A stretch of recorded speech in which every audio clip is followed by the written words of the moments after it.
Namaste, I'm JVN Professor Dr. Sapna Gehlot. I'm from my subject is Political Science. My department is Humanities and Social Science from Faculty of Education and Methodology from JOT Vidyapith Women University. See, so today's topic is Theories of the Origin of the State. Theories of the origin of the state यानी वो कौन से theories हैं जहाँ से हमारे state में हमने बहुत सारे उद्भव किए हैं कि थ्योरीज कैसे राइज ओरिजिन हुआ है, कैसे और राइज हुआ है। तो अगर आपने मेरे पुराने जो आपने सेशंस देखे हैं उसमें आपने देखा होगा कि what is a state, state के एलिमेंट्स क्या हैं। तो आज हम देखेंगे आफ्टर द एलिमेंट्स हम देखते हैं अबाउट द थ्योरीज। ये जो इंपॉर्टेंट थ्योरीज हैं जो हमें पता होना चाहिए अबाउट द स्टेट, पहली है the divine theory of the origin of the state. The second we call as the fourth theory of the origin of the state. तीसरी है the genetic theory of the origin of the state, and the fourth one we called as a social contract theory, or the fifth one is the evolutionary theory of the origin of the state. So जो कुछ important theories है हमने जो आज हम discuss करेंगे, क्या आ रही है? पहली है डिवाइन है, दूसरी है फोर्स थ्योरी, तीसरी है जेनेटिक थ्योरी, फोर्थ आ रही है the social contract theory, and the fifth one is the evolutionary theory of the state. So the first theory आती है हमारी the divine theory of the origin of the state, यानी state का जो उद्भव हुआ है वो कौन सी थ्योरी है? वो डिवाइन थ्योरी है, जिसे हम दैवीय सिद्धांत भी कहते हैं। ये जो थ्योरी है it was one of the earliest theory of the origin of the state, यानी अगर हम इसकी थ्योरीज देखेंगे रिगार्डिंग स्टेट तो हम देखेंगे कि ये सबसे ज़्यादा it was the oldest theory है, and this theory was very popular in Asian times. चूंकि ये सबसे पुरानी है सो आप कह सकते हो कि इट इज़ वेरी फेमस, बहुत पॉपुलर थी in the Asian time. According to this theory, the state is the creation of the God, as if human beings are created by God. इस थ्योरी का बेस ये है कि जो state बना है, जो राज्य बना है, वो किसके द्वारा बना है? It is because of the God. किसके द्वारा? Because of the God, and as if human beings are created by God. Hindu thinkers regarded state as a divine institution, यानी अगर हमारे हिंदू मैथोलॉजी को देखेंगे तो हम ये देखेंगे कि स्टेट कैसे हुआ है? It is by a divine institution, एक दैवीय संस्था के द्वारा इसका जन्म हुआ है। The Greek attribute a divine origin of the state, यानी ग्रीक्स भी मानते हैं कि स्टेट कैसे हुआ? It is because of a divine origin of the state. So What are the principles of this theory? ये तो हमने देखा कि this is the oldest theory, it is a popular theory, and now हम देखते हैं कि what are the principles of this theory.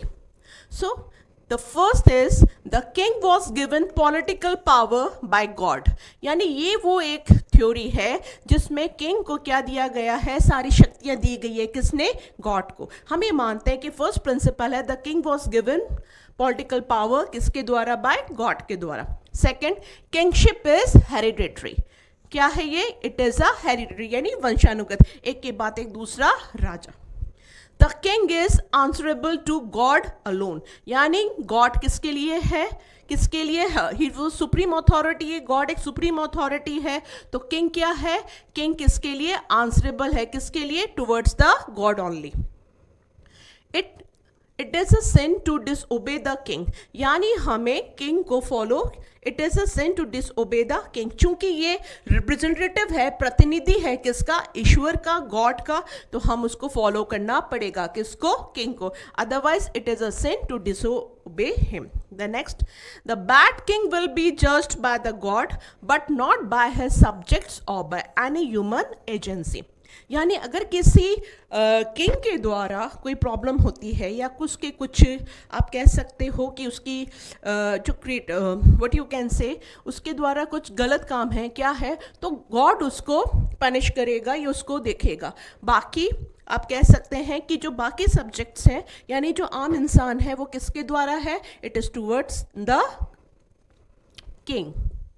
Now what are the reasons of decline of the theory, यानी वो कौन से रीजंस है जिसके कारण ये जो थ्योरी है इसका डिक्लाइन क्यों हुआ।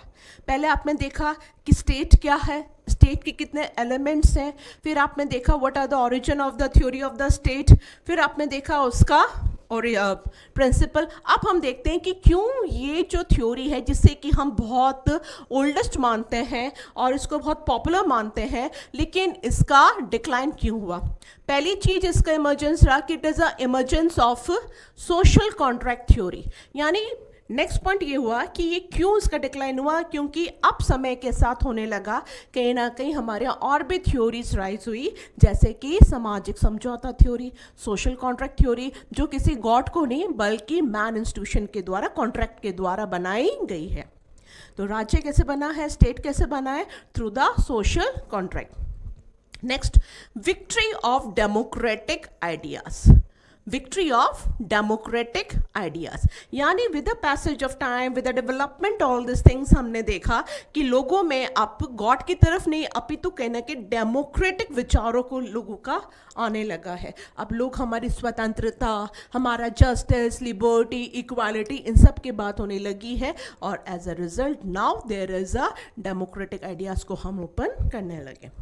The separation of the church from the state, rise of nationalism, spirit of inquiry and the scientific investigation. So what happened कि जब पूरी चीज होने लगी कहीं ना कहीं हमारे पास डिवाइन थ्योरी का एक नुकसान होने लगा, उसकी डिमेरिट्स होने लगी, तो कहीं ना कहीं एक चीज़ आई that is a democratic ideas आने लगे, और as a result separation of the church from the state, यानी चर्च क्या हो गई, कहीं ना कहीं स्टेट से अलग हो गई, और तरह से एक शुरुआत होने लगी किसकी, राष्ट्रवाद की, nationalism.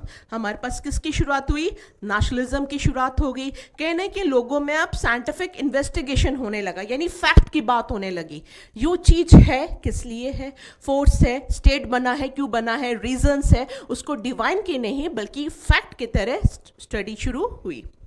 Revolutions, with the passage of times revolutions भी हुए, फ्रेंच रेवोल्यूशन हुआ, अमेरिकन, बहुत चीज हुई, और कहीं ना कहीं स्टेट का एक रूप आने लगा, यानी डिवाइन थ्योरी जो एक फेमस थ्योरी थी कहीं ना कहीं उसका डिक्लाइन होने लगा। Next, now what are the merits of this theory. आपने ये देखा कि इट इज़ अ प्रिंसिपल है, उसके बाद आपने देखा कि इसके रीजंस है। अब हम देखें कि what are the merits of this theory. इस थ्योरी के मेरिट्स क्या हैं।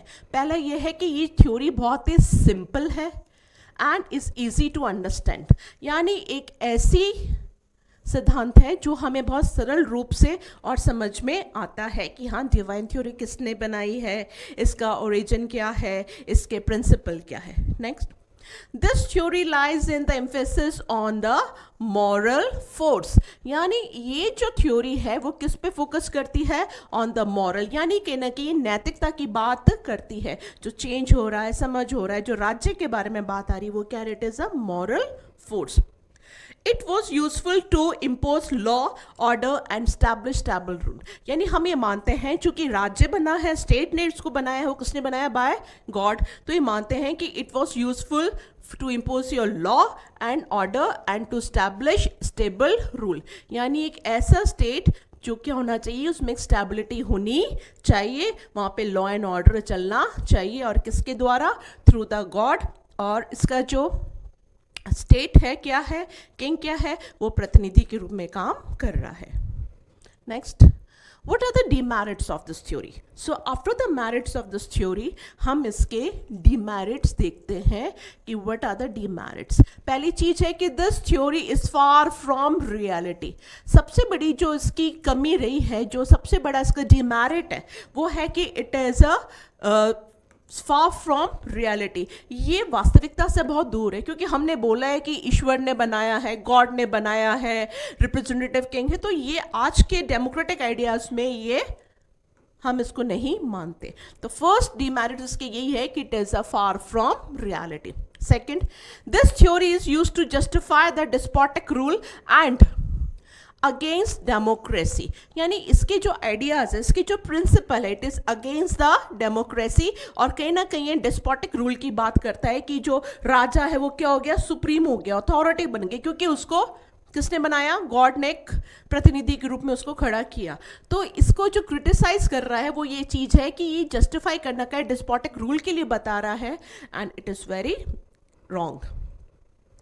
This theory is not suitable to the modern democratic states. यानी आफ्टर आपने देखा होगा कि इसमें चूंकि रिवॉल्यूशंस हुए हैं, डेमोक्रेटिक आइडियाज़ डेवलप होने लगे, लोगों में वैल्यूज़ आने लगे, इस चीज़ को लेके अवेयरनेस आने लगी, तो कहीं ना कहीं ये जो थ्योरी है is not suitable to the modern democratic states. Next, It is not progressive as it does not give right to the people to change the rule। चूंकि ये डिस्पोटिक है तो इसमें कहीं ना कहीं हम देखोगे कि इसमें प्रोग्रेसिव की डेवलपमेंट की बात नहीं हो पा रही है, and it does not give right to the people to change the ruler. क्यों? क्योंकि इसने क्या बना दिया? गॉड है। गॉड ने किसको बना दिया? प्रतिनिधि के रूप में अपने एक किंग को बना दिया। तो you have to follow your king. आप अपने समय के अनुसार, उसमें क्रांति के अनुसार उसको चेंज नहीं करने सकते। तो these are the demerits of this theory। So I repeat, what is the पहली चीज क्या है? This theory is far from reality। दूसरा, this theory is used to justify the despotic rule and against the democracy। तीसरा, this theory is not suitable to the modern democratic states, and the third, that it is not progressive as it does not give right to the people to change the rule। So you can say, तो आपने क्या देखा कि this theory is divine theory है, it is the oldest, it is the popular, but it has some merits and its demerits। Now come to the next theory, the force theory of the origin of the egg। The next is the force theory of the origin of the state। According to this theory, you say कि this theory treats force as the foundation of the state। यानी इस theory को हम कहीं मानते भी हैं कि हाँ ये फैक्ट है, क्योंकि स्टेट कैसे बना है? शक्ति के द्वारा। किसके द्वारा? शक्ति के द्वारा। यू से दिस थ्योरी ट्रीट फोर्स, एक शक्ति है जिसके द्वारा हमारा जो स्टेट बना है उसका फाउंडेशन क्या है? दैट इज द फोर्स, शक्ति। It believes that the state came into being through physical coercion or compulsion or war affect the state। यानी ये माना जाता है कि जो state जो आया है, it came into being है, it is through the physical coercion से, कंपल्शन और वॉर अफेक्टेड स्टेट। यानी किसी राज्य का अगर जन्म होता है, जो राज्य डेवलप हुआ है, ये राज्य जा रहा है, इट इज या जो आया है, it is because of the war and because of this शक्ति, because of this compulsion. This theory touches the arena of international power politics among the state। यानी this you know understand this theory क्या कर रहा है? हमारे arena of international power and politics among the state। इसकी एक definition है, जैसे ओपनहेम ने बात बोलते हैं कि following 6 stages of the emergence of state। In the later part of the 19th century, a group of German theorists used this theory to justify the power and force of the state। यानी अगर आप इस force theory को ये मानते हैं तो ये थ्योरी को बहुत सारा इवन मॉडर्न में भी इसको कंसिडर कर रहे थे। अगर आप देखेंगे कि ओपनहेम ने तो स्टेजेस बताए हैं इसके कि हाउ द स्टेट इमर्जेंस। अब जो आप देखते हैं कि जर्मन जो थ्योरिस्ट थे उनका ये मानना है कि दिस थ्योरी जस्टिफाई कर रहा है कि जो स्टेट हुआ it is because of the power and the force. So you can से कि इसका कहीं ना कहीं इंपॉर्टेंस दिया जा रहा है। Next, the merits of this theory. This theory was very important fact that the force is one important factor contributing to the formation of the state। यानी इसकी जो merit है, जो base इसका ये है कि जो state हुआ है, it came into being है, it is because of the contribution for the formation of force। यानी हम ये मानते हैं कि ये थ्योरी मान रही है कि कहीं ना कहीं फोर्स के कारण ही, शक्ति के द्वारा ही हमारे यहाँ स्टेट came into being हुआ, it came into existence। Next, force plays an important role in the growing of a state। यानी हम ये मानते हैं कि जो आपका स्टेट है वो क्यों हुआ है, डेवलप क्यों हुआ है, क्यों बन रहा है, बिकॉज ऑफ द फोर्स। या फोर्स का मतलब क्या है? शक्ति। यानी जो देश आपस में लड़ाई हो रही है, जो जीत रहा है वो अपने देश को कहीं ना कहीं आगे बढ़ा रहा है और वो कहीं ना कहीं अपने को एक्सपेंड कर रहा है। Next, the demerits. So after merits हम इसकी डीमेरिट्स देखते हैं. सबसे है कि force alone does not stand और justify the authority of the government. जब आपने इसकी मेरिट देखी थी कि सबसे पहले इसका ये हो रहा है, आपने देखा था कि मेरिट में जो सबसे चीज आ रही है कि it is because of the force, it is because of the force. अगर हम आप इसके डीमेरिट्स को देखेंगे तो आप देखेंगे कि फोर्स एक इट्स नॉट अलोन फैक्टर नहीं है जो कहीं ना कहीं किसी स्टेट को सुप्रीम बना रहा है. Force is not only factor that is contribute to the development of the state. यानी अगर किसी स्टेट का डेवलपमेंट हो रहा है वो सिर्फ फोर्स के कारण नहीं हो रहा है, बहुत सारे ऐसे फैक्टर्स हैं जो किसी कंट्री को डेवलप करता है, उसको स्ट्रॉन्ग बना रहा है. This theory based on the principle on the dangerous principle of might is right. यानी ये थ्योरी कहीं ना कहीं किस पे मानती है? It based on the principle of might is right. और might is right तो कहना कि डिक्टेटरशिप और डिस्पोटिक की बात करता है जो आज के टाइम में रेलेवेंट नहीं हो पाएगी. This theory encourages nationalism, imperialism and war. यानी कहीं ना कहीं ये थ्योरी बात तो कर रही है एनकरेज की नेशनलिज्म की, इंपीरियलिज्म की एंड वॉर की, पर यहाँ का जो नेशनलिज्म है वो कौन सा आ रहा है? Blind nationalism. जैसे किसने करी? एग्जाम्पल हम दे सकते हैं किसका? Like Mussolini, like Hitler. तो ये थ्योरी एनकरेजेस कर रही है एक नेशनलिज्म को, कहना कि इंपीरियलिज्म की बात कर रही है, एक्सपेंड करना, और वॉर जो कहना कि पूरी तरीके से ह्यूमैनिटी पे इम्पैक्ट कर रहा है. It also encourages to totalitarian and anti-democratic spirit. यानी ये जो फोर्स वाली बात है ये क्या कर रहा है? कहना कहीं encourages कर रहा है किसको? It encourages about the totalitarian करेंगे यानी एक सत्ता. नेक्स्ट डेमोक्रेटिक स्पिरिट के, ये डेमोक्रेटिक नहीं चीज आ रही, क्या कर रही है? कहना कि डेमोक्रेसी और को हटा के कहना कि डिक्टेटर की बात कर रहे हैं. So these are the you can say the demerits of this theory. So अगर हम इसका दोनों अगर आप इसका देखें, फैक्ट देखें तो आप देखेंगे कि कहीं ना कहीं जरूरी तो है क्योंकि it is contributing to the formation of the state, लेकिन ये भी सच है कि ये एक अकेला ही फैक्टर नहीं है जो किसी स्टेट को फॉर्मेशन में या उसके डेवलपमेंट में रोल प्ले करता है. Okay, thank you. This is इस सेशन के बाद हम नेक्स्ट सेशन में मिलते हैं. Thank you.